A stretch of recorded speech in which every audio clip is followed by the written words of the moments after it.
WhatsApp guys, welcome back once again. So दोस्तों, आज की फिल्म जो एक्सप्लेन करने वाले हैं उसका नाम है miss peregrine home for पेरिकुलर children. तो चलिए कहानी की शुरुआत करते हैं। ये एक सुपर नेचुरल मूवी है दोस्तों। सो गाइस, मूवी की शुरुआत में हम जेक को देखते हैं जो कि एक ग्रोसरी शॉप में पार्ट टाइम जॉब करता है। यहाँ हम देखते हैं कि उसे कुछ बाकी बच्चे काफ़ी तंग कर रहे होते हैं, पर जेक उन लोगों को जवाब नहीं देता। यहाँ हमें पता चलता है कि जेक नेचर से बहुत ही सीधा साधा बंदा है। अब जेक जॉब से सीधे घर जा रहा होता है, पर बीच रास्ते में उसे एक कॉल आता है जो कि उसके ग्रैंडफादर, उसके दादाजी का होता है, जिनका नाम एब होता है। वो जेक से कहते हैं कि तुम अभी घर मत आना, और एब बार बार खिड़की से बाहर देख रहे होते हैं, मानो जैसे उन्हें पहले से ही खतरे की आशंका हो गई हो। वहीं दूसरी तरफ जेक को लग रहा है कि उसके दादाजी की उम्र ज़्यादा होने की वजह से वो कुछ भी बहकी बहकी बातें कर रहे हैं, लेकिन कहीं ना कहीं जेक को अपने दादाजी की फिक्र होने लगती है, इसलिए वो सीधा घर पहुंचता है। जब जेक घर में एंटर होता है तो सारा सामान बिखरा हुआ मिलता है। थोड़ा ढूंढने पर उसे अपने दादाजी मिल जाते हैं जो कि बाहर ज़मीन पर लेटे हुए थे। जब जेक उनके पास जाता है तो वो देखता है कि उसके दादाजी मर चुके हैं। उससे भी शॉकिंग बात ये होती है कि उनकी दोनों आंखें किसी ने निकाल ली थी। ये देखकर जेक बहुत ही डर जाता है और 911 पर कॉल लगाता है, लेकिन तभी उसके दादाजी उसका हाथ पकड़ लेते हैं और वो जिंदा हो जाते हैं। उसे कहते हैं कि तुम्हें आइलैंड पर जाना होगा और इमर्सन को ढूंढना होगा, जितनी जल्दी हो सके यहाँ से निकल जाओ। तुम्हें लूप को ढूंढना होगा और सितंबर 1943 में जाना होगा।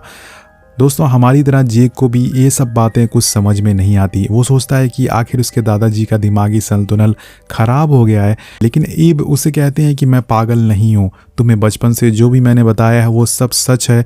और तभी उनकी मौत हो जाती है।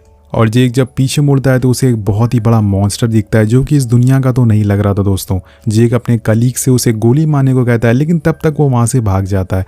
अब ये देखकर जेक को अपने दादाजी की बातों पर थोड़ा थोड़ा यकीन होने लगता है।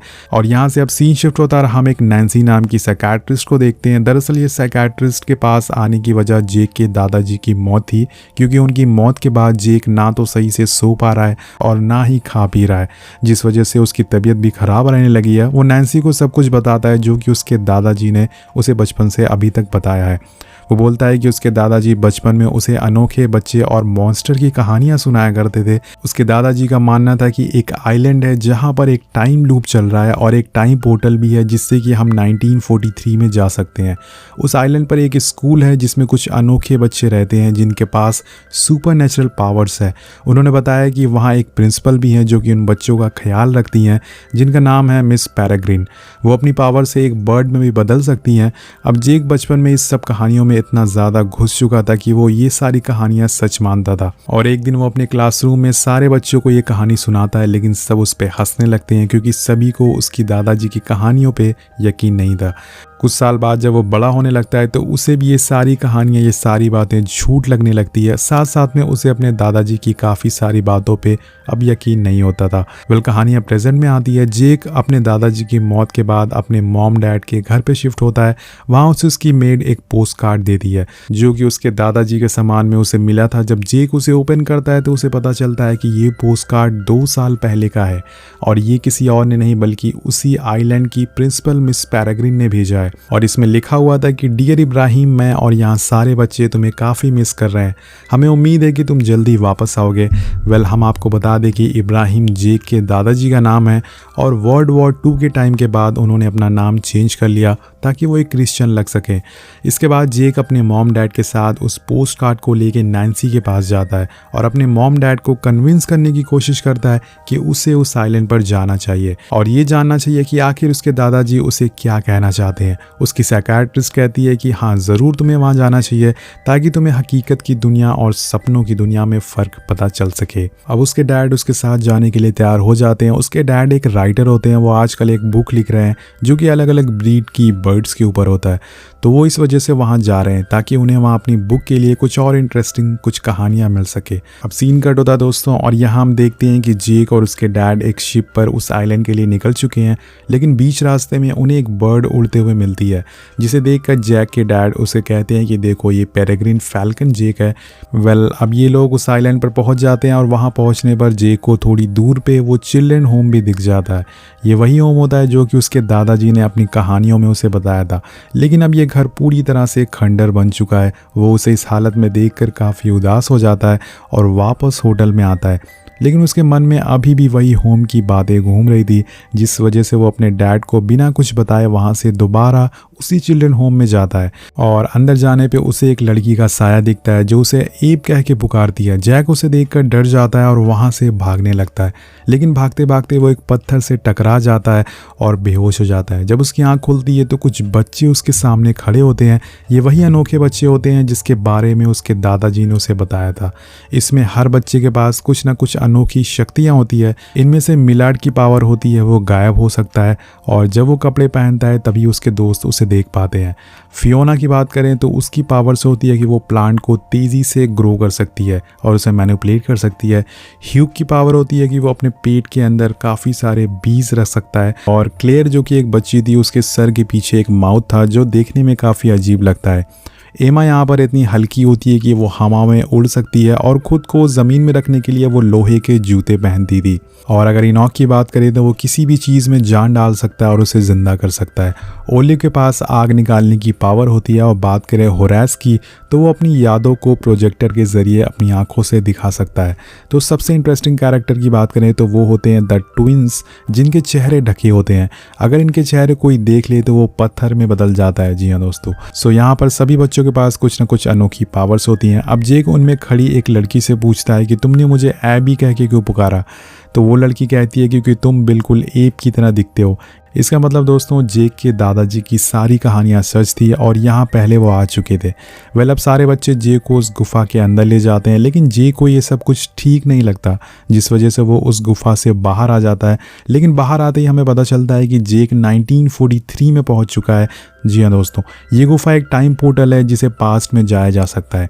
अब जेक यहाँ से सीधा होटल जाता है, लेकिन ये समय 1943 का है, तो यहाँ होटल की जगह एक बार होता है और बार वाले उसे अमेरिकन स्पाई समझते हैं और उसे मारने लगते हैं। लेकिन तभी वहाँ एमा आ जाती है और जेक को बचाकर यहाँ से निकाल लेती है। अब जेक को मिस पेरेग्रिन के पास ले जाया जाता है जो कि इनकी प्रिंसिपल होती हैं।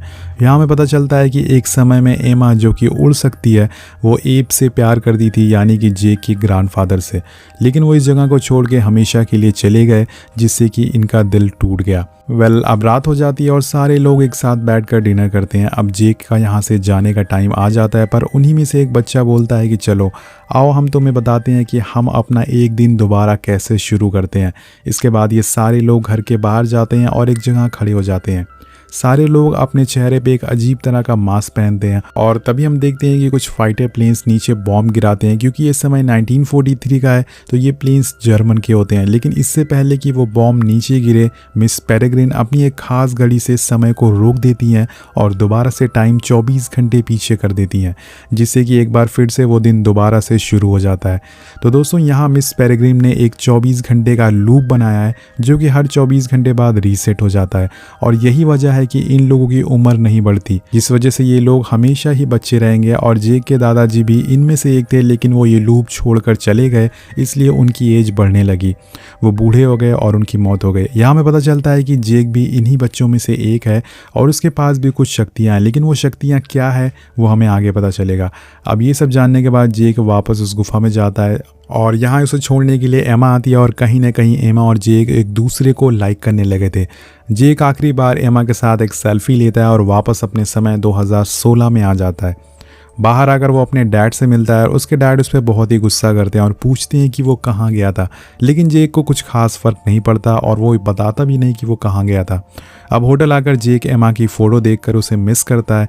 इसके साथ ही वो एक पोस्ट कार्ड को खोलता है जो कि मिस पेरेग्रिन के पास से उसने चुरा लिया था, जिसमें लिखा था कि मिस बैरन के कुछ लोग लंदन में देखे गए हैं और जहाँ पे मिस एवोसेट का टाइम लूप है। मतलब कि जैसे यहाँ पर एक टाइम लूप चल रहा है वैसे ही सेम टाइम लूप इंग्लैंड में भी चल रहा है। इसके बाद उसमें लिखा होता है कि आप जल्दी से नया टाइम लूप बनाइए जो सेफ हो और गुप्त हो। ये सब जानकर जेक अगले दिन दोबारा से टाइम ट्रैवल करता है और मिस पेरेग्रिन के पास पहुंचता है। वही लेटर लेके जेक उससे कहता है कि अगर मेरे दादाजी ने किसी और लूप के बारे में बताया है जो कि इंग्लैंड में है, अगर कोई खतरा है तो प्लीज़ मुझे बताओ। लेकिन मिस पेरेग्रिन उसे कुछ नहीं बताती और वहाँ से चली जाती हैं। और ये सब बातें एमा सुन लेती है और उसे एक खुफिया जगह ले जाती है जो कि समुंदर के नीचे होता है। यहाँ जे को कुछ फोटोज मिलती है जो कि उसके दादाजी ने संभाल कर रखी थी, और इन पिक्चर्स में जो लोग होते हैं वो थे बैरन और उसके साथी, जिनकी आंखें पूरी तरह से सफ़ेद होती है। और ये वही लोग हैं दोस्तों जो कि इन सभी बच्चों और इन पेरेग्रिम्स के लिए खतरा है। अब इसके बाद एमा जेक को लेके एक और जगह जाती है जहाँ पे मिस पेरेग्रिम एक मॉन्स्टर को मारने वाली थी, लेकिन एमा इन मॉन्स्टर को देख नहीं सकती थी, बस जेक ही नहीं देख पा रहा था। तो यहाँ हमें पता चलता है कि जेक की पावर क्या है, वो मॉन्स्टर को जो कि इनविजिबल मॉन्स्टर है उन्हें देख सकता है, और ये पावर्स उसके दादाजी के पास भी थी जो कि ट्रांसफ़र होकर उसके पास आई है। अब सीन शिफ्ट होता है, जेक मिस पेरेग्रिम के पास पहुंचता है और उनसे पूछता है कि मुझे सारी सच्चाई जाननी है कि आखिर ये सब क्यों हो रहा है और कब से हो रहा है। इसके जवाब में मिस पेरेग्रिन उसे एक बुक देती हैं और कहती हैं कि इसे हमारा इतिहास लिखा हुआ है। वो बताती हैं कि बहुत सालों पहले हमारे जैसे कुछ अडल्ट शक्तियों वाले इंसान थे जो इस लूप में जीते जीते थक गए थे, वो बोर हो गए थे, वो इस टाइम लूप से बाहर निकलना चाहते थे, लेकिन उससे वो धीरे धीरे करके बूढ़े हो जाएंगे और मर जाएंगे, और वो नहीं चाहते थे कि वो मरे। उनका लीडर जिसका नाम बैरन है, उसने एक एक्सपेरिमेंट किया और एक पेरेग्रिम्स को पकड़कर उसकी शक्तियाँ अपने लोगों में डालने की कोशिश करी, लेकिन वो एक्सपेरिमेंट उन पे उल्टा पड़ गया और अमर होने के चक्कर में वो उन सभी लोग मॉन्स्टर में बदल गए। साथ साथ में वो इनविजिबल भी हो गए जिसे कोई देख नहीं सकता था, लेकिन जेक के दादाजी के पास ऐसी शक्तियां थी कि वो इन्हें देख सकते थे, और उन्हीं की शक्तियां जेक को मिली। और इसके बाद हमें आगे की कहानी पता चलती है। मिस्टर बैरन ने कुछ सालों बाद इसका इलाज भी ढूंढ लिया था। उसे पता चला था कि अगर वो उन अनोखे बच्चों की आंखें निकाल कर खा ले तो वो वापस से नॉर्मल इंसान की तरह हो जाएंगे, लेकिन इससे उनकी आंखें सफ़ेद रहेंगी। इसी वजह से मिस्टर बैरन की आंखें सफ़ेद है दोस्तों। जिसके बाद वो इन बच्चों को ढूंढ कर मार रहे थे और सारे टाइम लूप्स में जाकर हमला कर रहे थे। अब सीन शिफ्ट होता है और हम देखते हैं कि मिस पेरेग्रिन के पास एक लेडी आती है जो उन्हीं की तरह एक टाइम लूप में रहती थी। ये भी मिस पेरेग्रिम्स होती हैं जिनका लंदन में टाइम लूप था जिसे मिस बैरन और उसके साथियों ने बर्बाद कर दिया था, लेकिन मिस एवोसेट जो कि इनका नाम होता है वो किसी तरह से अपने बच्चों को लेके वहाँ से भाग आई। सो मिस पेरेग्रिन कहती है कि आप यहाँ पर सुरक्षित हैं, लेकिन वो लेडी कहती है कि अब कोई भी सुरक्षित नहीं है। उन लोगों ने फिर से वही एक्सपेरिमेंट करना शुरू कर दिया है और इस बारी वो काफ़ी सारे बाज पंछियों को पकड़ कर लाए हैं, और मेरे ही टाइम लूप में उन्होंने वो मशीन लगाई है और वो किसी भी वक्त यहाँ पर आ सकते हैं। ये सुनकर मिस्टर पेरेग्रिम कहती हैं कि हमें यहाँ से चलना चाहिए, सबको बोल दो कि अपना सामान बांध ले। वहीं दूसरी तरफ जेक वापस प्रेजेंट में आ जाता है और इसी आइलैंड पर उसे एक आदमी की लाश मिलती है जिसकी भी आंखें निकाल ली गई थी। जेक ये देखकर समझ जाता है कि ये काम किसका है। वो फ़ौरन भागकर उसी गुफा में जाता है ताकि वो सभी को इस बारे में बता सके, लेकिन वो देखता है कि उसके पीछे कोई आ रहा है। जेक उसे पूछता है कि क्या तुम पेरिकुलर्स हो। पेरिकुलर्स दोस्तों इन्हीं अनोखे लोगों को कहते हैं, और तभी वो आदमी अपना रूप बदल लेता है और असली रूप में आ जाता है। ये कोई और नहीं बल्कि बैरन होता है। जी हाँ दोस्तों, बैरन की शक्तियाँ होती है कि वो किसी भी रूप में चेंज कर सकता है, अपना रूप बदल सकता है। और एक और बात दोस्तों, जिस साइकियाट्रिस्ट को हमने देखा था वो कोई और नहीं बल्कि बैरन था जो कि जेक पर नज़र रख रहा था। अब बैरन जेक को पकड़ लेता है और मिस पेरेग्रिन के पास ले जाता है और बोलता है कि बच्चों को मुझे दे दो, नहीं तो मैं इसे मार दूंगा। अब मिस पेरेग्रिन के पास कोई और ऑप्शन नहीं होता है, इसलिए वो मजबूरन बैरन के पास चली जाती हैं, लेकिन जाने से पहले वो जेक से कहती हैं कि अब सारे बच्चों की जिम्मेदारी तुम पर है। ऊपर उसके बाद वो एक फैल्कन बर्ड में बदल जाती हैं और बैरन उन्हें पिंजरे में बंद कर लेता है, क्योंकि इसी बर्ड पर वो एक्सपेरिमेंट करके वो ठीक हो सकते थे। और वहीं दूसरी तरफ मिस एवोसेट सारे बच्चों को लेके एक सेफ रूम में जाती हैं, लेकिन तभी वहाँ एक मॉन्स्टर आ जाता है और सारे बच्चे उसे बड़ी चालाकी से वहीं कैद कर देते हैं। लेकिन अब टाइम लूप का समय ख़त्म हो रहा है और उससे पहले इन लोगों को टाइम को रीसेट करना होगा, नहीं तो ये लूप पूरी तरह से बर्बाद हो जाएगा। अब सभी बच्चे अपनी शक्तियों का यूज़ करके घर से बाहर आ जाते हैं, लेकिन तब तक जर्मन बॉम्ब गिरा देते हैं और लूप बर्बाद हो जाता है।